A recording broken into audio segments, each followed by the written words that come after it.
একটি শিয়াল ছিল। সে খুবই চতুর এবং চালাক। তার একটাই পরিকল্পনা।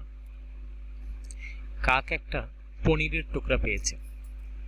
সে পনিরের টুকরাটা নিয়ে সে উল্লাস করতেছে। পনির অনেক সুস্বাদু, সবাই তো এটা জানে, শিয়ালও জানে। শিয়াল পরিকল্পনা করতেছে, কাককে বলতেছে, কাক ভাই, তোমার গলা তো অনেক সুন্দর, তুমি একটা গান বলবা নাকি? হ্যাঁ, বলতে পারি, সমস্যা তো নেই। শিয়াল বলল, সমস্যা তো থাকার কথাও না, তোমার গলা যে সুন্দর, ভালো মতন শোনায়ও। তোমার প্রশংসা যেন আমি সব জায়গায় করতে পারি, এমন ভাবে গান শোনাবা তুমি অন্যরকম একটা সেলিব্রিটি হয়ে যাবা।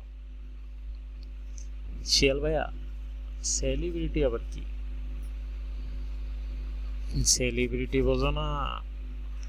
একবার যদি সেলিব্রিটি হতে পারো, তোমার পিছনে লোকে লাইন লাগাবে, তোমার ছবি তুলবে, সেলফি নেবে। তাই নাকি? তাহলে শোনাই।